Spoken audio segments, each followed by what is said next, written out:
les informations dont on a besoin ce matin. Maintenant, j'aimerais que vous alliez voir, quand je dis tambour amérindien, j'aimerais que vous alliez voir quelles infos vous viennent spontanément. Connexion à la Terre.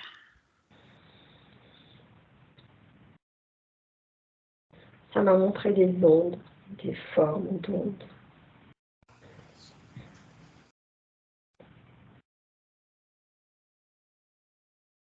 Résonance des dieux.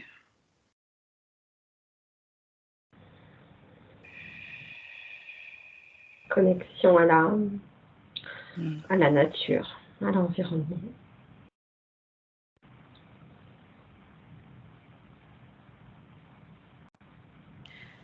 Fréquence vibratoire de guérison.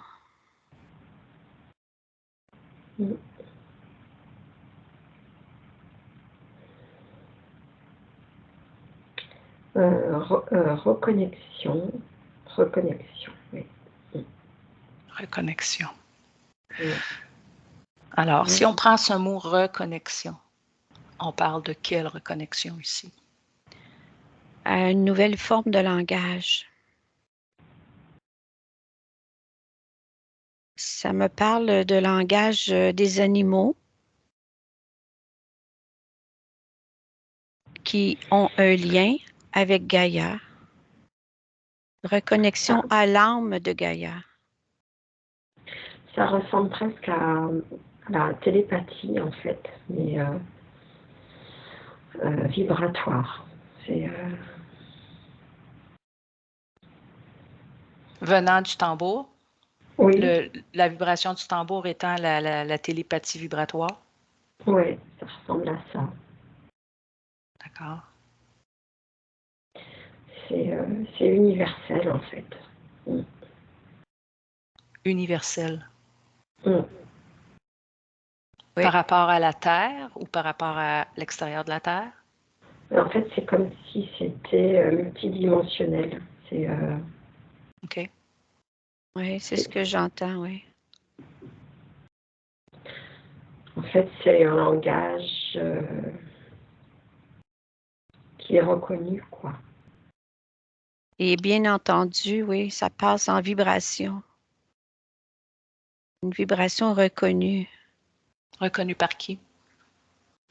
Tout ce qui est vivant. Tous, ici sur Terre, mais ça me dit aussi que c'est reconnu ailleurs. Qu'est-ce que ça veut dire ailleurs? Oui. Oui, c'est un appel comme un téléphone pour nous, là. Oui. C'est un appel. C'est ça la reconnexion. C'est une reconnexion intergalaxie et reconnue par tous ceux qui sont connectés.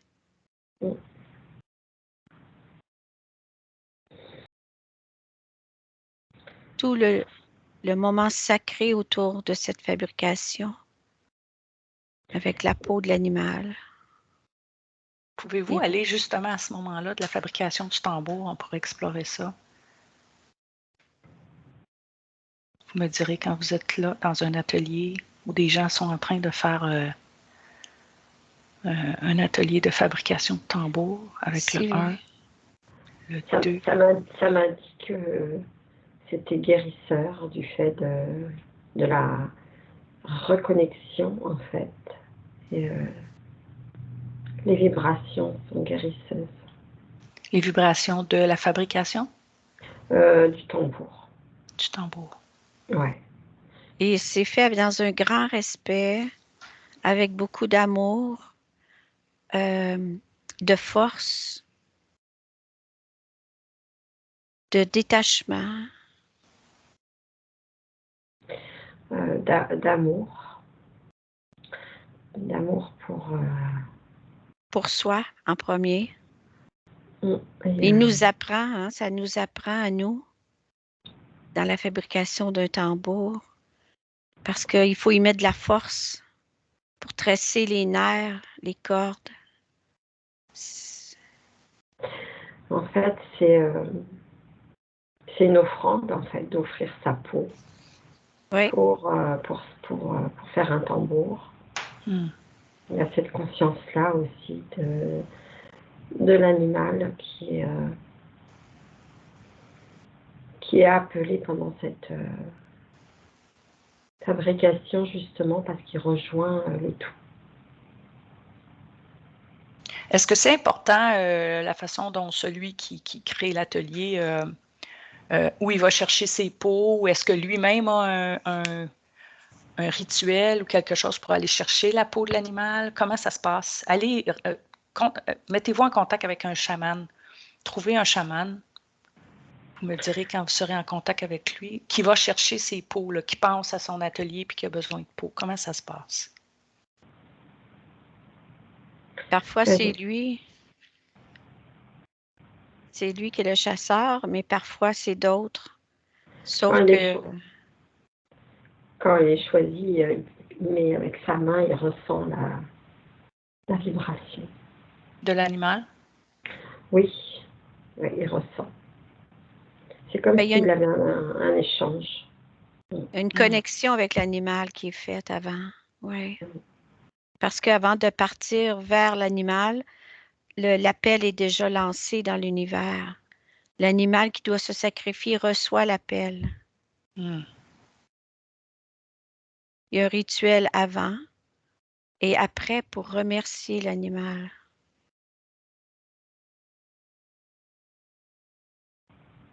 Quel est le lien qui unit le chaman et l'animal à ce moment-là? Si tu regardes là, dans l'énergie, qu'est-ce qui se passe? Ben, c'est le tout. C'est l'amour inconditionnel, l'amour universel. Parce que c'est à ce moment-là, le chaman, il échange. C'est une continuité de la vie de l'animal pour communiquer dans cette reconnexion. Et pourquoi l'animal donne sa vie? Il la donne pas sa vie.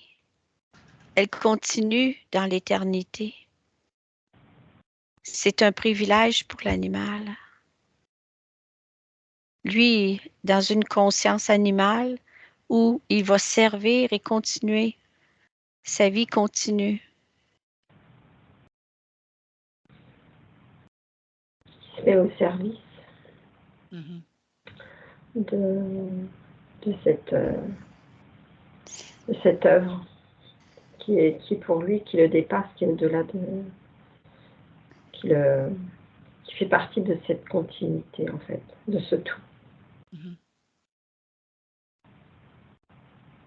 Et qu'est-ce qui est transmis entre, disons, cette peau qui a été choisie entre l'animal et le chaman et la personne qui vient faire l'atelier? Si tu suis cette même peau de ce même animal-là qu'on vient de voir, qui est avec le chaman, regardez qu'est-ce qui se passe quand la personne qui fabrique son tambour entre en contact avec la peau. C'est un appel d'âme. C'est l'âme qui choisit. Et l'appel, l'animal est disponible à l'appel de l'âme.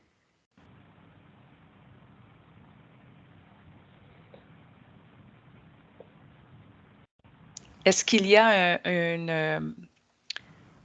une attirance envers telle peau plutôt que telle autre, de tel autre animal, ou si c'est le fait d'avoir un animal qui s'est donné au service, c'est OK, ou s'il y a vraiment un choix entre celui qui fabrique son tambour et l'animal? Est-ce qu'il y a un lien d'âme entre ces deux-là? Après, c'est au ressenti. Oui. C'est au ressenti. Donc, il y aurait une compatibilité de vibration. Oui. Ah, pas toujours. Que ça me dit. Tout dépend de l'éveil, de l'homme, oui. De l'éveil de la personne. Oui. OK, ouais. Mais bon, si elle vient à cet atelier, c'est que... Il y a un appel déjà. Oui. Oui. Et c'est le chaman qui doit préparer les humains qui viennent. Lui, il le sait. Et c'est là toute la valeur que la fabrication du tambour va prendre pour chacun. Tu veux dire à cause de la préparation que le chaman a fait sur chaque participant? De la conscience qu'on y met. Mm. C'est toujours un niveau de conscience à porter. Mhm. Si quelqu'un va là pour se distraire, c'est pas le niveau de conscience qui est demandé. La vibration sera pas la même qu'il aurait dû avoir au début. Il va chercher le son. Il va chercher sa guérison parce que c'est un élément de guérison pour soi. OK. Qu'est-ce qui est l'élément guérissant dans le fait d'avoir ou de jouer sur un tambour? C'est quoi l'élément qui devient guérisseur dans ça? Ce n'est pas le Ça, fait de jouer. ça résonne avec la personne quand elle joue. Ça fait des résonances. OK. C'est Ça résonne sur ses vibrations personnelles aussi. oui, la réverbération de la peau qui rentre dans le plexus et qui va chercher ce qui est à déloger, qui devient une guérison. Parce que imaginez qu'il y a des immenses peaux d'un animal complet qui, on peut imaginer un tambour grandeur d'un homme. On se couche en dessous et il y a quelqu'un qui frappe sur la peau pour faire résonner. Et cette résonance revient à l'intérieur du plexus et de tous les chakras qui vont venir s'harmoniser tout seul. Et chaque individu va déloger ce qu'il a à déloger, guérir ce qui est à guérir.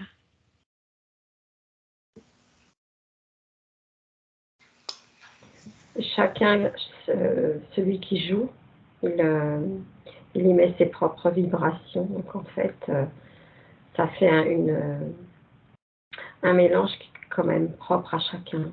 C'est vraiment différent d'une personne à l'autre. Mhm. Oui. Chaque personne, quand elle joue et elle utilise son tambour, elle y met ses vibrations personnelles. Et donc avec le mélange des vibrations de l'animal, en fait, c'est vraiment une alchimie différente à OK. chacun. C'est vraiment propre à chacun. Hmm. C'est Est-ce que ça... Vas-y. c'est comme ça pour beaucoup d'instruments de musique, pas seulement le tambour. Hmm. Est-ce que ça a le même effet si quelqu'un d'autre joue du tambour pour nous dans le processus de guérison? C'est pas pareil. Non? Donc ça me dit que t'es émetteur ou t'es récepteur. Quand tu es émetteur, tu émets une intention. Donc, quand tu joues du tambour, ça peut avoir un reflet sur toi, mais c'est pas pareil.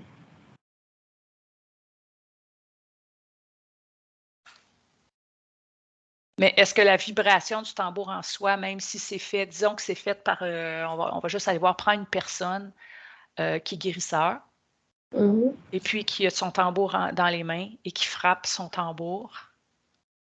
Si c'est pas la personne qui a besoin d'être guérie, qui a le tambour en main, mais le guérisseur, qu'est-ce qui se passe chez la personne?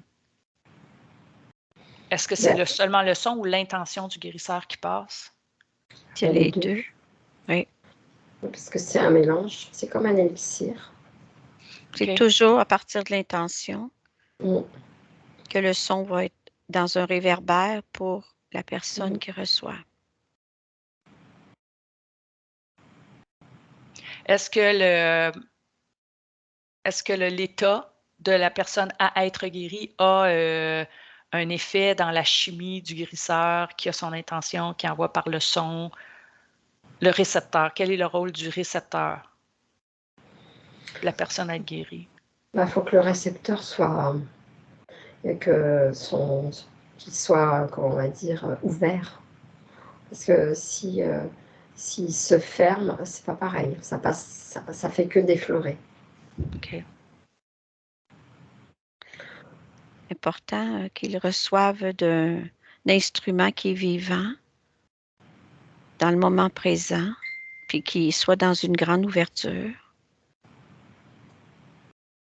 Parce que au-delà de la main qui frappe le tambour, c'est le son de la peau elle-même. D'un tambour à l'autre, c'est très différent. Mhm.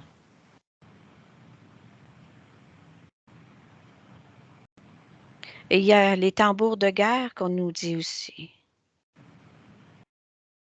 C'est quoi la différence? Est-ce qu'ils sont L'intention. fabriqués de la même façon? Non. Oui, oui, Ouais. toujours, avec le respect. Qu'est-ce qui détermine qu'un tambour va devenir un tambour pour la guérison ou un tambour pour la guerre? Moi, ça me parle de peau, changement de... C'est pas les mêmes peaux. Non? Parce qu'il y a des peaux qui ont un bruit et d'autres qui font pas les mêmes bruits.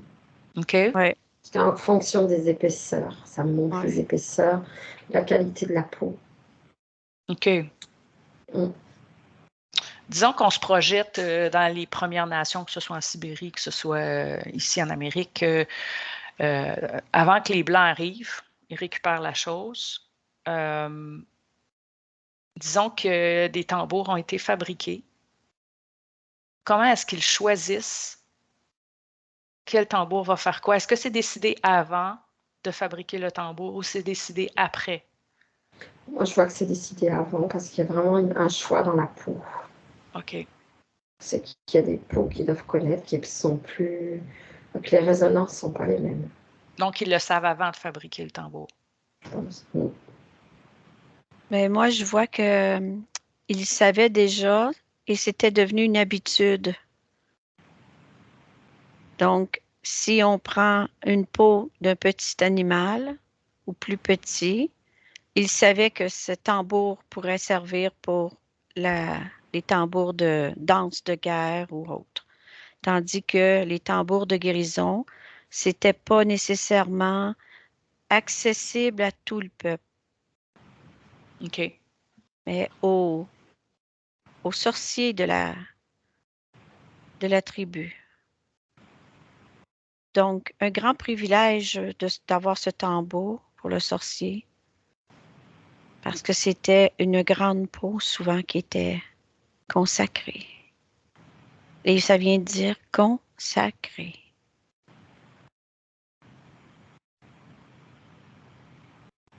OK. Je vais vous amener les filles lors d'une cérémonie chamanique dans cette période-là, avant que le blanc récupère les choses. Au début du monde, on va dire, dans ces tribus-là, je vais vous amener au compte de 3 où vous allez être dans une cérémonie chamanique et on va aller observer qu'est-ce qui se passe. Avec le 1, vous reculez dans le temps. Le 2, vous trouvez une tribu. Et le 3, vous êtes en contact avec une cérémonie.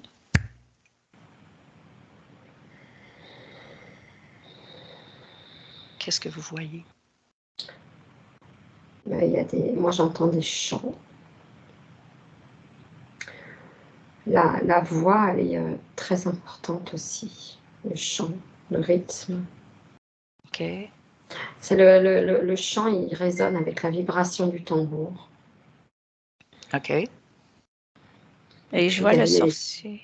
il y a les odeurs aussi. Il y a des... il y a toute une cérémonie avec les odeurs. Il y a des herbes qui sont utilisées en purification autour du tambour. Et le sorcier prend les herbes et montre. Il y a quelque chose dans les mains, une énergie qui remonte vers le ciel comme une offrande qu'on fait à Dieu. C'est comme s'ils offraient cette cérémonie dans ce qui va pour l'événement qui s'en vient, parce qu'il y avait quand même une cérémonie dans un but. Ils appellent les esprits. Oui, Et avant la cérémonie, il y a une préparation. Ils appellent les esprits des ancêtres. Est-ce que c'est seulement que le chaman qui fait ça ou s'il y a des gens de la tribu qui est avec lui, qui font appel? Non, moi je vois la tribu qui participe. Oui. Ah, OK. Les femmes pour la voix aussi. En fait, c'est la tribu entière qui participe. C'est comme un... c'est une façon de vivre, en fait. Quand ils font leur cérémonie, ils ont un rituel. Mhm.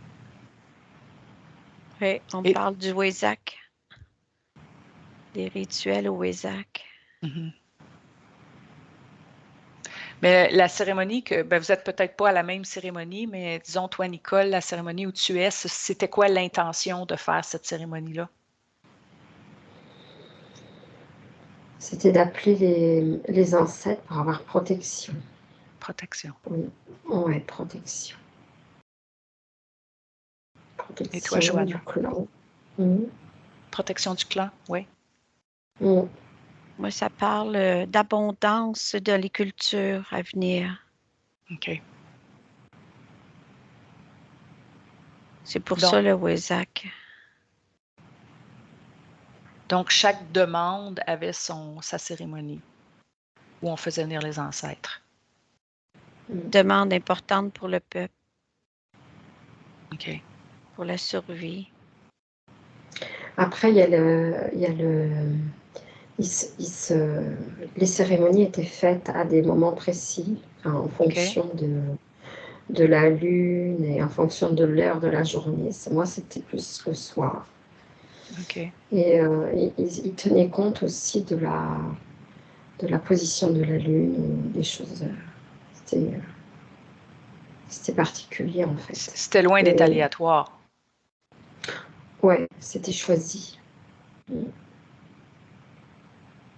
y avait des moments précis pour le faire. Et maintenant, si vous regardez le tambour dans cette cérémonie-là, qu'est-ce que vous voyez quand le tambour se met à jouer? C'est lui qui déclenche. C'est le déclencheur des énergies, de la connexion. Moi, je vois plein d'ondes tout autour qui sont des couleurs plutôt rouge-orangé qui rayonnent. Et c'est comme si ça parcourait tout le cercle, parce qu'ils sont tous autour, et ça fait comme si tout le monde recevait ces ondes en même temps. Okay. C'est comme si ça vibre sur le clan, enfin sur le... Oui, j'entends comme un gros speaker dans des spectacles quand tu es à côté. La réverbérance rentre en toi. Mais le tambour, à l'époque, faisait la même chose, mais sans distorsion. Sans aucune distorsion. C'était dans l'état pur. Donc, tout le monde bénéficiait à travers tous leurs chakras. Leur chakra. C'est comme si tout le monde les recevait. Voilà, ça s'expand et puis chacun les capte, les reçoit et les accueille. Regarde, dans le respect. C'est très... Qu'est-ce que ça faisait sur la personne qui le reçoit? Ben, je vois que les auras sont fortes, sont consolidées. C'est comme s'il y avait vraiment cette... voilà, c'était dans ces couleurs orangées, là, dans cette cérémonie. L'ancrage est très fort à la terre, donc c'est pour ça Orangé, le jaune, rouge. orangé. Oui. Ouais. Donc, On très voit connecté. qu'ils sont fortifiés, quoi. Ils sont forts. En recevant tout ça, ils se sentent invincibles. Voilà. Alors, quel est le lien entre que tout le monde reçoive la vibration, tous les gens de la tribu, et la demande derrière le rituel qui est demandé? Pourquoi le tambour? Est-ce qu'il pourrait faire la demande sans le tambour? Ça fonctionnerait quand même? Ou pourquoi le tambour? Le tambour. Vas-y. C'est le chaman. Hein. C'est le chaman qui utilise le tambour pour rayonner. avec, avec la peau, donc le chant, qui rayonne toutes ces vibrations. En fait, il est fait avec l'intention qu'il a émise, et le tambour et les chants, il envoie sa demande, quoi, ce pourquoi il fait cette cérémonie, en fait. Il a développé son canal un peu plus que les autres. C'est sa tâche à lui, ça.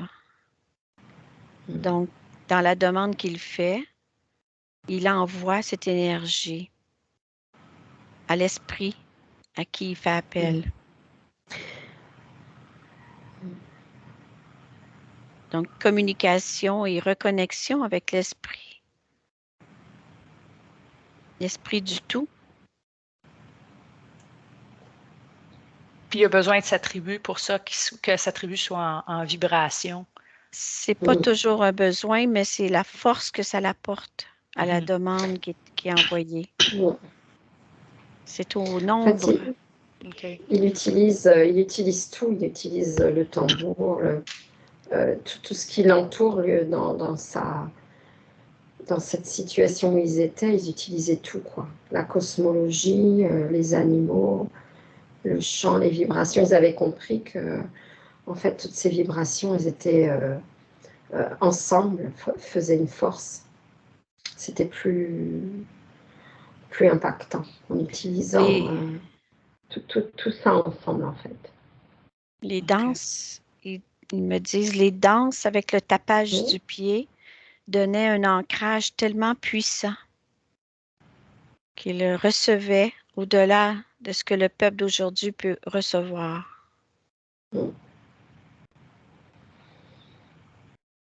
Les Parce que nous, on n'est pas ancrés. Exactement. On pense qu'on l'est. C'est superficiel. Il s'assoyait par terre, les jambes croisées.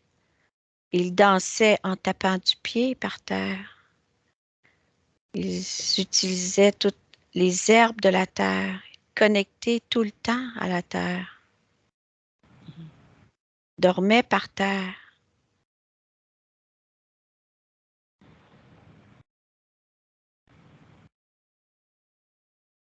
Donc, l'ancrage n'était pas le même du tout. Après, ce que je vois, c'est que ça faisait comme un effet miroir entre tout ça, justement, parce que c'est comme s'il y avait une harmonisation du fait d'être tous autour comme ça, en forme de cercle. C'est comme s'il y avait une harmonisation, en fait. Ça faisait tom, tom, tom, tom. En fait, ils étaient tous harmonisés dans le même... La même fréquence, le même niveau de fréquence. Même diapason. Oui, voilà. Ouais, OK. voilà. Puis c'était là la force, j'imagine, de la manifestation, parce que c'était vraiment, tout le monde était au même endroit, dans le même but, la même fréquence. C'est comme une orchestre. Oui, voilà. Ouais. Quand l'orchestre est au même diapason, le son est magnifique. Et ça rentre dans les chakras de tous, de ceux qui reçoivent et ceux qui émettent. C'est pour ça qu'ils étaient très soudés, en fait, parce que ce soit du plus faible au plus fort, et en fait, il y avait une réharmonisation de par de par tout ça. En fait, ça faisait... ça unifiait voilà, la tribu? Ça unifiait. Oui, c'est ça, voilà. Ouais.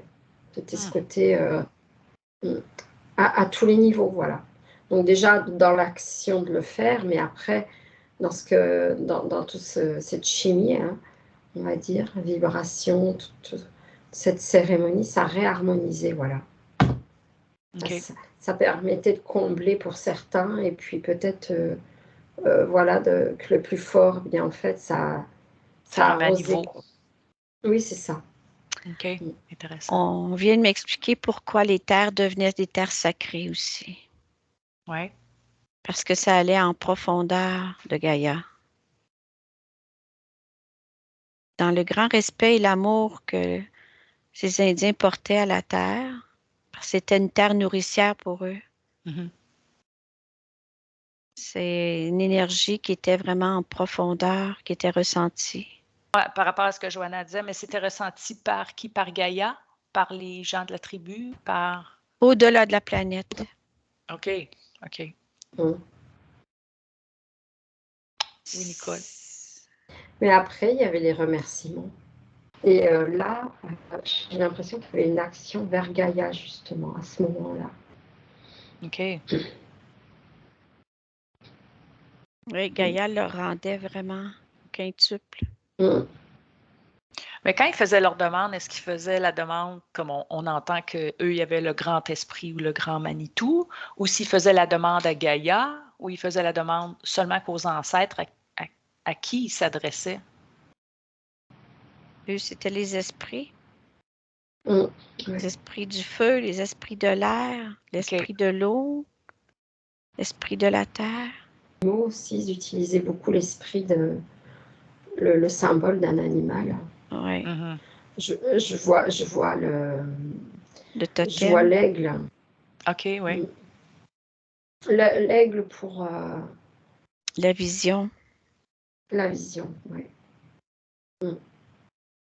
Et donc, ils travaillaient comme ça, en fait. Ils utilisaient ces forces de la nature. OK. Qui remerciait à la fin de la cérémonie, bien sûr. Voilà, ce qui fait qu'il y avait toujours c'était, comment on va dire, les énergies, en fait, elles circulaient entre eux et le reste. C'était Mhm. pas... Je prends seulement. je prends. Voilà, il y avait vraiment cet échange. Et en fait, c'est ça aussi qui fait que ça fonctionnait bien pour eux, parce qu'ils étaient dans cet échange et ce respect. Ouais. Mhm.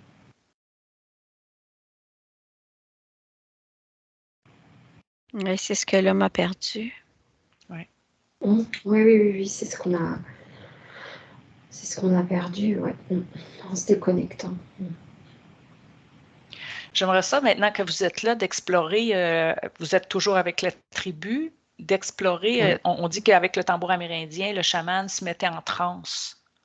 J'aimerais que vous choisissiez un moment où le chaman, son but, c'est d'aller en transe. Qu'est-ce qui se passe dans l'énergie?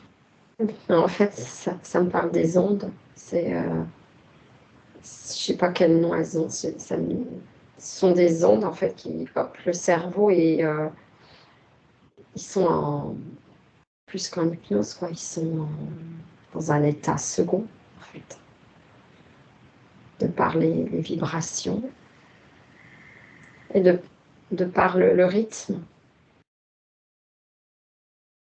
Est-ce que c'est un rythme Donc particulier pour aller en transe oui, ou? Oui, oui. Là, il y a une sortie du corps, en fait. Oui, des OK. voyages astrales, comme on montre un exemple. Oui, OK. Donc, des connexions à d'autres mondes. ouais. Mais ça ne se fait pas systématiquement quand on commence à taper un tambour amérindien qui est fait avec une peau, avec le rituel et tout. On s'entend pas un tambour acheté, Ben non, ils c'est fumaient ça? aussi les OK. herbes. Ils Ah, étaient Ouais. préparés. donc C'est c'était un ensemble, c'était l'intention. pas seulement que le tambour. Ça pouvait être un champignon magique qui les amenait aussi à un autre niveau vibratoire. Mais en Oui, conscience, tout était déjà préparé. OK. oui. C'était leur but, en fait. Ça dépendait de la cérémonie, donc pour quel but c'était. Mhm. Mais si nous, là, l'homme moderne, on prend disons qu'on va se fabriquer un tambour avec un chaman et tout, avec le rituel, est-ce que nous, on pourrait frapper notre tambour puis éventuellement aller en transe? Je pense qu'il faut prendre des plantes, oui.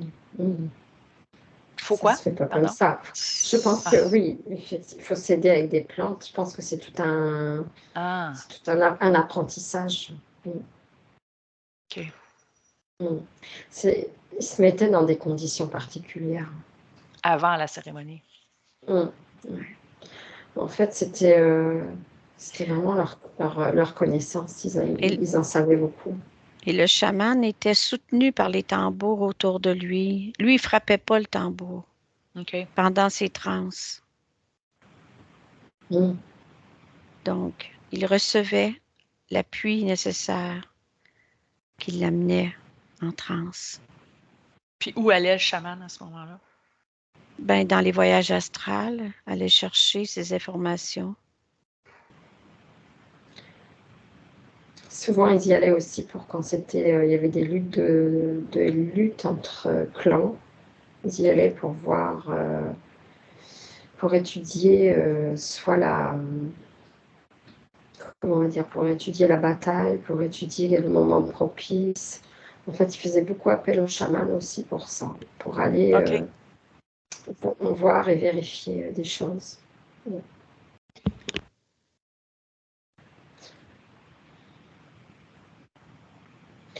En fait, il l'utilisait pas que pour la guérison, mais pour les tactiques, les stratégies aussi. OK. Est-ce qu'il pouvait s'en servir pour appeler des êtres ici sur Terre? Oh, ça me dit oui. Ben oui. Est-ce que c'était toujours positif ou Non, non? pas toujours. Pas toujours. Comme une forme de magie. OK. Ben oui, quand c'était pour les guerres, c'était pas forcément très évolutif, mais bon. Donc, pour le chaman, c'était un peu lui qui décidait comment il utilisait ces voyages-là pour quelque chose de Oui. grandissant ou de décroissant, Mhm. selon la polarité qu'il choisissait. Oui, en fonction du but recherché. Mais il n'y avait pas que la guérison pour eux, là. OK. Il y avait vraiment ces guerres de territoire en quelque sorte. Oui. C'était, Donc, ça pouvait être utilisé comme un oracle, en fait. c'est ça. Oui. Oui. Mm. Comment est-ce qu'on déterminait qui serait le prochain chaman dans une tribu? Par des aptitudes. Tout jeune enfant, on voyait les aptitudes. OK. Qu'est-ce qu'on recherchait comme aptitude? Un lien connecté à la terre, aux herbes, à leurs fonctions, comme une école qui était enseignée. Mais aussi, l'ancien chaman pouvait voir le nouveau qui se présentait à lui dans des séances. OK. Donc, l'âme se présentait ou l'esprit se présentait avant. Il le voyait en esprit. Toi, Nicole, qu'est-ce que tu as vu? Oui, oui. Moi, je vois la même chose Oui. que Joanna. Oui. Après, ça me parle aussi de filiation pour certains. OK. Que ce serait transmis d'une génération à l'autre? Ouais, ça dépendait. Ça dépendait. Mais il pouvait y avoir ça aussi. OK. Si on revient à notre époque moderne, disons que il y a toute une mode par rapport au chamanisme et au tambour et tout ça et tout ça. Si quelqu'un utilise un tambour, mais qu'il n'y a pas eu le rituel, il n'y a pas eu le respect avec l'animal, il n'y a pas eu la connexion avec la peau de l'animal, il n'y a rien eu de ça, quelqu'un est allé au magasin, s'est acheté un tambour. Pouvez-vous regarder qu'est-ce qui se passe à ce moment-là dans les vibrations du tambour? C'est quoi la différence? C'est pas les mêmes. C'est pas les mêmes Non? vibrations. Non, elles sont moins fortes. Elles sont moins brillantes. Elles sont moins. C'est pas du tout les mêmes actions, en fait. Ça dit que c'est pas des vrais tambours amérindiens au magasin. Les vibrations ne sont pas les mêmes. Elles ne sont pas aussi puissantes. OK. Mm. Est-ce que vous voyez que ça peut avoir un effet négatif ou c'est juste moins fort? Moins fort. Non, c'est Ouais. moins fort. Mm. OK.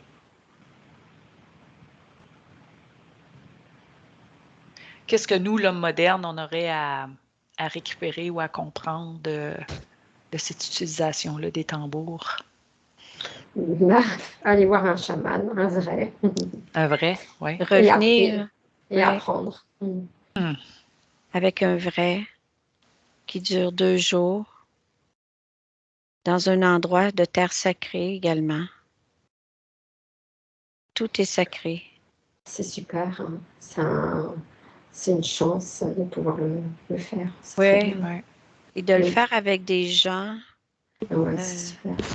qui, eux aussi, que tu connais, où tu peux te réunir ultérieurement pour prolonger cet espace sacré OK. en jouant du tambour. Ça serait bien de le faire par Skype. Oui. On a amené Skype dans la forêt. Ah ouais, c'est vraiment très bien. Oui, parce qu'il y a une préparation de l'individu avant, un apport en conscience. Quelqu'un peut s'acheter un petit tambour en voyage dans un pays, tu le trouves différent, tu l'aimes, tu le ramènes, mais c'est pas la même chose. Mhm. L'importance du rituel Mm. dans la fabrication, la préparation, Oui, à tous les niveaux. oui. Oui. Mais c'est fascinant que j'ai remarqué pour les enfants. Très fascinant de taper sur un tambour. Oui. Tous les enfants adorent. Alors là, ça me dit que ça les reconnecte. Oui, OK. Wow. oui. Ce Pourquoi qui est Oui, ils ont bien non. parce qu'on a beaucoup d'enfants déracinés présentement là, qui ne sont pas Non. connectés pour Et différentes raisons. Là. le tambour, hein, c'est Hmm.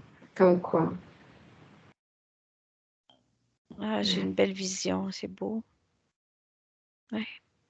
C'est un instrument facile qui a traversé les temps, les espaces, les générations et qui est encore qui porte de hautes vibrations de guérison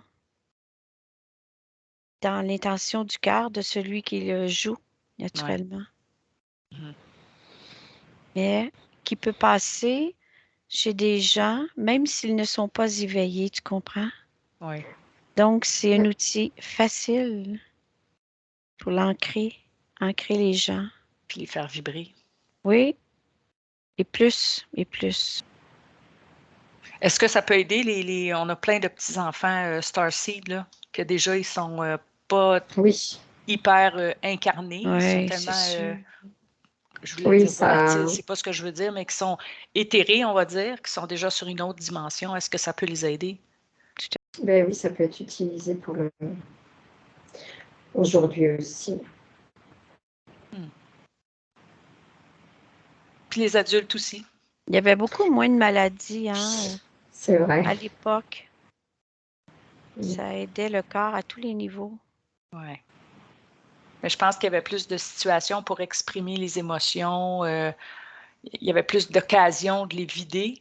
Maintenant, on garde tout à l'intérieur. Ça nous rend malade. Est-ce que vous voyez ça? Ouais. Qui pouvaient plus extérioriser, soit en forêt ou par des rituels ou par des...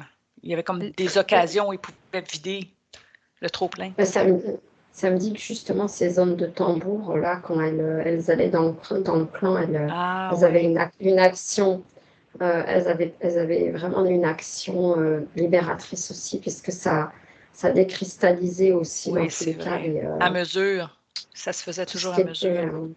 Puis la connexion avec la forêt Oui, nettoyait toujours.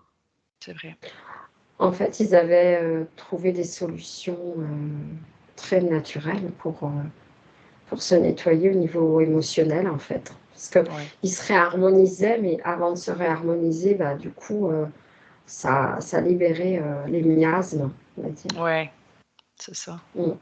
On a beaucoup à J'imagine, apprendre. ouais, les Indiens n'étaient pas des peuples émotionnels. Qu'est-ce que tu veux dire? Ils étaient connectés à la terre, ils étaient connectés directement au cœur. C'était pas des gens qui faisaient des dépressions ou Hmm. qui pleuraient, qui se décourageaient. Ah bah, il C'était parlait avec le cœur. Oui, c'était des peuples forts, tu comprends? Ouais. L'émotionnel était à un autre niveau. oui, le mental et l'émotionnel, oui. Mm. Est-ce qu'on pourrait dire qu'ils étaient déjà, eux, en 5e dimension? Ben, tout à Mais, fait. oui, Mais oui, mais Où le oui, cœur est prépondérant, puis le mental oui, est au service du cœur? c'est en ça. télépathie, Oui. toujours. Communication avec les animaux, ils connaissaient, eux. Oui, c'est ça. Mm. Mais je vous remercie beaucoup, les filles. Ce fut très intéressant. Vraiment. Merci à toi, parce que c'était un beau sujet.